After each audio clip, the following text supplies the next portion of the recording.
दोस्तों, वकील बनना अपने आप में गौरव की बात है। सोसाइटी में भी वकीलों की बहुत रिस्पेक्ट होती है और अगर आप सुप्रीम कोर्ट या हाई कोर्ट के वकील बन गए तो कमाई की तो पूछिए ही मत। लाखों और करोड़ों रुपए। आप जानते हैं राम जेठमलानी को कितनी फीस मिलती है? वह एक दिन के बहस के लिए 25 लाख रुपए लेते हैं। पी चिदम्बरम की फीस 7 से 8 लाख और कपिल सिब्बल की फीस है 5 से 10 लाख रुपए पर डे। तो ये बड़े वकील हैं, लेकिन सामान्य स्तर के वकील भी एक दिन में 10 से 50 हज़ार रुपये फीस लेते ही हैं और पर डे इतनी कमाई तो है ही। तो वकील बनने के लिए अच्छे संस्थान से लॉ पढ़ना जरूरी है और इसके लिए ऑल इंडिया लेवल का क्लैट एग्ज़ाम होता है। तो इस वीडियो में आपको बताते हैं सुप्रीम कोर्ट या हाई कोर्ट का वकील कैसे बने, वकील बनने के लिए क्या क्वालिफिकेशन की ज़रूरत है, वकालत के लिए कौन कौन से कोर्स हैं, क्लैट यानी कॉमन लॉ एंट्रेंस टेस्ट क्या है, देश की प्रतिष्ठित लॉ यूनिवर्सिटी और एडमिशन का तरीका, इसके लिए क्या पढ़ाई की जाए, लॉ में कितने स्पेसिफिक सब्जेक्ट होते हैं, सिलेबस क्या है, वकील का काम क्या है, एलएलबी के बाद अदालत में प्रैक्टिस कैसे शुरू करें और मुख्य क्वेश्चन कि हाई कोर्ट और इसके बाद सुप्रीम कोर्ट में वकालत कैसे करें, और भी बहुत कुछ बताऊंगा इस वीडियो में, तो बने रहिए हमारे साथ। नमस्कार, मेरा नाम है सन्मय प्रकाश और आप देख रहे हैं यूट्यूब चैनल सरकारी जॉब न्यूज़। अगर आपने अब तक इस चैनल को सब्सक्राइब नहीं किया है तो प्लीज़ कर लें, साथ में ये बेल आइकन जरूर दबाएं ताकि वीडियोज़ के नोटिफिकेशन आपको मिल सकें। पहला सवाल है, वकील कौन बन सकता है? तो इसका जवाब है कोई भी व्यक्ति जिसने 12th की परीक्षा पास कर ली है वह वकालत की पढ़ाई कर सकता है। वकालत की पढ़ाई का मतलब है एलएलबी कोर्स। इस कोर्स को पूरा करके आप वकील बन सकते हैं। आपको पता होना चाहिए कि इस पेशा में एक्सपीरियंस और पुराने वकीलों के साथ प्रैक्टिस सफलता का बेंचमार्क होता है। वकालत के क्षेत्र में सफलता पाने के लिए आपकी सोच को दूसरों से डिफरेंट करना चाहिए। जैसे आपको पढ़ने की आदत हो, भाषा पर पकड़ हो, टीम भावना होनी चाहिए, आप तर्क करना जानते हो, आप किसी विषय पर डिस्कस करना जानते हो, निर्णय लेने की क्षमता हो, आपका जिज्ञासु होना बहुत ज़रूरी है, तभी ये क्षेत्र आपका होगा। अब सवाल उठता है कि वकील क्या करते हैं, या कहें तो वकालत किस तरह की होती है। तो वकील का जो एरिया है वो बहुत फैला हुआ है। एक उदाहरण दे रहा हूँ मैं कि जिस तरह से डॉक्टर बनने के बाद कोई ईएनटी स्पेशलिस्ट होता है तो कोई कैंसर स्पेशलिस्ट होता है, तो इसी तरह वकालत में भी बहुत सारे क्षेत्र बटे हुए हैं। इसकी स्पेशलिटी के तौर पर आप कोई एक विषय चूज कर सकते हैं, जैसे सिविल लॉ यानी नागरिक कानून, criminal law, income tax law, family law, constitutional law, common law, administrative law, patent law, international law. अब सवाल है कि वकील के क्या कार्य हैं, वर्क क्या है वकील का। दोस्तों, वकील के बहुत सारे कार्य होते हैं, जैसे वे अपने क्लाइंट को कानून संबंधित सलाह देते हैं और पर्सनल एवं पब्लिक लेवल पर लॉ से संबंधित मुद्दों का समाधान बताते हैं। वकील कानूनी पेपर तैयार करने के साथ साथ कोर्ट में बहस करते हैं और लॉ संबंधित मामलों में फाइनल डिसीजन कराते हैं। एक वकील के रूप में आपसे उम्मीद की जाती है कि आप कई तरह की स्थितियों में क्लाइंट की प्रॉब्लम को सॉल्व करके लॉ के नियमों का यूज़ करें। दोस्तों, एक नई बात बता रहा हूँ, अब काले कोट वाले यानी वकीलों की भूमिका पुरानी अदालतों तक सीमित नहीं रह गई है। वकालत अब कॉरपोरेट टाइप का पेशा हो गया है। आपको पता ही होगा कि भारत के कई मिनिस्टर के बेटे बेटियां फुल टाइम वकील हैं। बीजेपी, कांग्रेस सहित अदर जो पॉलिटिकल पार्टियां हैं उनके कई बड़े लीडर वकील हैं। आप देख लीजिए, अरुण जेटली बहुत बड़े वकील हैं और मंत्री बनने से पहले वो उनकी फ़ीस लाखों रुपए में थी पर डे की बहस की।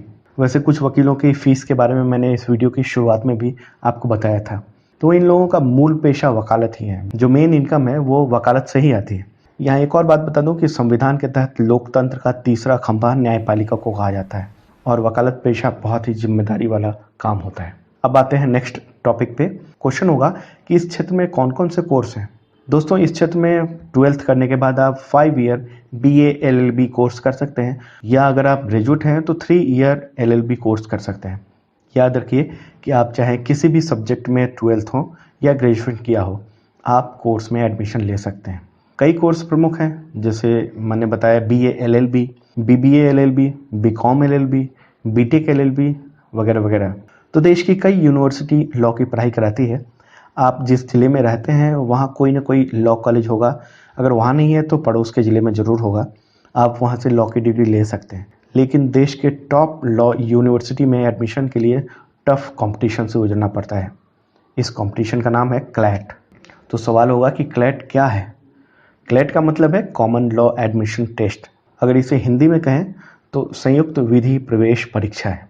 इस एग्ज़ाम के लिए एज लिमिट 20 ईयर है, जबकि रिजर्व कैटेगरी के स्टूडेंट 22 ईयर की उम्र तक आवेदन कर सकते हैं। इसके एंट्रेंस के लिए कंप्यूटर बेस्ड टेस्ट देना होता है, यानी CBT। LLB कोर्स यहाँ पर 5 ईयर का होता है। देश की 19 नेशनल लॉ यूनिवर्सिटीज़ में एडमिशन पाने के लिए इस टेस्ट से गुजरना होता है। इस टेस्ट में पास होने के बाद लॉ यूनिवर्सिटी की अंडर ग्रेजुएट प्रोग्राम LLB और LLM में एडमिशन मिलता है। यहाँ एडमिशन पाने का मतलब है कि आपको वकालत के टॉप पोजीशन पर पहुँचने से कोई नहीं रोक सकता है। आप देख लीजिए कि इंजीनियरिंग के क्षेत्र में जैसे IIT को टॉप इंस्टीट्यूट माना जाता है, इसी तरीके से वकालत के क्षेत्र में ये जो 19 नेशनल लॉ यूनिवर्सिटी है उसे टॉप माना जाता है। अब आपका अगला सवाल होगा कि क्लैट के लिए क्या क्वालिफिकेशन चाहिए। तो देखिए, क्लैट परीक्षा का फॉर्म भरने के लिए न्यूनतम योग्यता 12th है। 12th में मिनिमम 45% मार्क्स होने चाहिए। ये क्राइटेरिया जनरल और OBC स्टूडेंट्स के लिए है, और जो SC ST कैटेगरी में आते हैं उन्हें मिनिमम 40% मार्क्स चाहिए। एक बात और बता दूं कि 12th में आपका कोई भी सब्जेक्ट हो, अगर आपने आर्ट्स, कॉमर्स या साइंस इनमें से कोई से भी पढ़ाई की है तो आप क्लैट का फॉर्म भरने के लिए एलिजिबल हैं। अब एग्ज़ाम के बारे में बता दूं कि क्लैट एग्ज़ाम का नोटिफिकेशन हर साल जनवरी में आता है। ओके, एप्लीकेशन फॉर्म मार्च तक भरे जाते हैं। मई के आसपास इसका एंट्रेंस टेस्ट होता है। अब बात करते हैं कि एग्ज़ाम का सिलेबस क्या है। क्लैट एग्ज़ाम का सिलेबस, दोस्तों ये पॉइंट बहुत खास है। ऐसा इसलिए क्योंकि ज़्यादातर स्टूडेंट्स इसी में कंफ्यूज रहते हैं, लेकिन इस वीडियो को देखने के बाद आप कंफ्यूज नहीं होंगे, क्योंकि मैं डिटेल में बताने वाला हूँ। एग्ज़ाम 2 घंटे का होता है और 200 क्वेश्चंस होते हैं।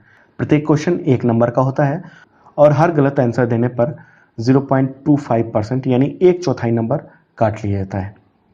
5 सब्जेक्ट से क्वेश्चन आते हैं: English, GK and current affairs, mathematics, legal aptitude और लॉजिकल रीजनिंग।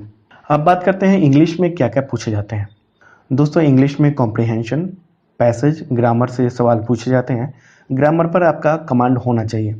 इंग्लिश पर फोकस इसलिए ज़्यादा है क्योंकि हाई कोर्ट और सुप्रीम कोर्ट में जो भी बहस होती है मुकदमों के दौरान, वो इंग्लिश में होती है ज़्यादातर। दूसरा सब्जेक्ट है जनरल नॉलेज और करंट अफेयर्स। इसके नाम से ही आपको पता चल गया होगा कि करंट GK पूछा जाएगा। करंट के साथ साथ जनरल इशू पर भी सवाल आएंगे, जैसे इंडिया से दूसरे देशों के साथ किस मुद्दे पर चर्चा चल रही है। देश के साथ साथ विदेश में भी फेमस करंट अफेयर्स के बारे में आपको जानना होगा। तीसरा है मैथमेटिक्स। इसमें आपसे 10th लेवल के क्वेश्चन पूछे जाएंगे। ज़्यादा हार्ड क्वेश्चन नहीं होंगे, आप 10th स्टैंडर्ड के क्वेश्चन बना लेंगे तो इसकी तैयारी हो जाएगी। एग्ज़ाम में यहीं से आता है। चौथा है लीगल एप्टीट्यूड। इस सब्जेक्ट में कानून से संबंधित सवाल पूछे जाते हैं। यह जानने की कोशिश होती है कि आपका कानून जैसे सवालों में कितना इंटरेस्ट है। प्रॉब्लम सॉल्व करने जैसे क्वेश्चन होंगे। ये टेस्ट लिया जाता है कि आपकी सोच किस तरह की है, आपकी रुचि है या नहीं कानून में। पांचवा और लास्ट सब्जेक्ट है लॉजिकल रीजनिंग। दोस्तों, इस सब्जेक्ट में लॉजिक से जुड़े सवाल होते हैं। रीजनिंग से आपकी बुद्धि का टेस्ट होता है। अब सवाल उठता है कि इसकी तैयारी कैसे करें। तो इंग्लिश की तैयारी के लिए आपको 10th से लेकर 12th तक की NCERT की बुक पढ़ लेनी चाहिए। आप इंग्लिश न्यूज़पेपर पढ़ें। मैंने पहले ही बताया कि क्लैट में इंग्लिश इसलिए ज़रूरी है कि सुप्रीम कोर्ट और देश की ज़्यादातर हाई कोर्ट में इंग्लिश लैंग्वेज में ही सुनवाई होती है, इसलिए इंग्लिश की इम्पोर्टेंस बहुत ज़्यादा है। अगर आपकी इंग्लिश वीक है तो इसे ठीक कर लें। अगर आप ठान लें तो कोई काम मुश्किल नहीं है। अगर सोचते हैं कि आपको कोचिंग ज्वाइन करनी चाहिए इंग्लिश ठीक करने के लिए, तो आप ज़रूर कोचिंग ज्वाइन करें। करंट अफेयर्स के लिए आप न्यूज़पेपर पढ़िए। देश विदेश में जो घटनाएं हो रही हैं उन पर नज़र रखिए। हो सके तो द हिंदू या इंडियन एक्सप्रेस को ज़रूर पढ़ें। आप चाहें तो यूट्यूब चैनल सरकारी जॉब न्यूज़ पर द हिंदू न्यूज़पेपर एनालिसिस भी देख सकते हैं। डेली मॉर्निंग 8:30 को करंट अफेयर्स का वीडियो अपलोड होता है। मैथमेटिक्स के बारे में मैंने बता दिया है। 10th से 12th क्लास तक के सिलेबस से ही पूछा जाता है। इसमें लीगल एप्टीट्यूड और लॉजिकल रीजनिंग की तैयारी के लिए आपको प्रैक्टिस बुक खरीद लेनी चाहिए। अगर आपके क्षेत्र में ऐसा कोचिंग है जो क्लैट की तैयारी करवाता है तो आप वहां से भी तैयारी कर सकते हैं।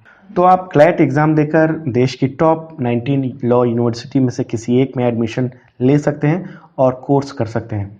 देखिए ये लिस्ट है टॉप लॉ यूनिवर्सिटीज़ की। आप वीडियो पॉज करके भी इसे पूरा देख सकते हैं। लेकिन इसमें एडमिशन लेने के लिए क्लैट एग्ज़ाम पास करना बहुत टफ होता है, कंपटीशन बहुत ज़्यादा है और ओनली 2342 सीट्स होती हैं, यानी 2342 मात्र।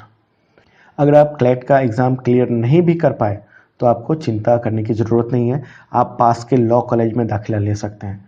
लेकिन ध्यान रखिएगा कि लोकल कॉलेज में दाखिला लेने वाले ज़्यादातर स्टूडेंट्स का टारगेट लोअर कोर्ट में ही वकालत करना होता है। आपको अच्छी कमाई और प्रतिष्ठा के लिए टारगेट हाई कोर्ट या सुप्रीम कोर्ट को ही रखना होगा, तभी आप वहाँ तक पहुँच सकेंगे। इसके लिए खुद से आपको ज़्यादा मेहनत करनी पड़ेगी। अब लास्ट क्वेश्चन होगा कि लॉ की डिग्री लेने के बाद हाई कोर्ट या सुप्रीम कोर्ट का वकील कैसे बनेंगे। तो बता दूं कि लॉ की डिग्री यानी एलएलबी या एलएलएम के बाद वकालत करने के लिए स्टेट बार काउंसिल से लाइसेंस लेना होता है।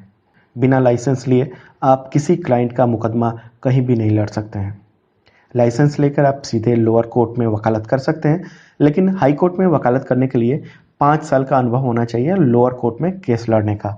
मतलब 5 साल तक लोअर कोर्ट में वकालत करेंगे, प्रैक्टिस करेंगे, तब हाई कोर्ट का वकील बन सकते हैं आप। लेकिन एक और उपाय है सीधे हाई कोर्ट का वकील बनने के लिए। आप किसी हाई कोर्ट के वकील के अंडर में इंटर्नशिप कर सकते हैं। इंटर्नशिप के बाद आप वकालत कर सकते हैं हाई कोर्ट में। ठीक है। अब इस वीडियो का सबसे इम्पॉर्टेंट क्वेश्चन कि सुप्रीम कोर्ट का वकील बनने के लिए क्या क्राइटेरिया है। तो इसके लिए सुप्रीम कोर्ट एक एग्ज़ाम लेता है। इस एग्ज़ाम का नाम है एडवोकेट ऑन रिकॉर्ड एग्ज़ाम। इस एग्ज़ाम को देने से पहले आपको 5 साल तक हाई कोर्ट में वकालत का अनुभव होना चाहिए या सुप्रीम कोर्ट में किसी वकील के अंडर में इतने ही वक्त का इंटर्नशिप होना चाहिए।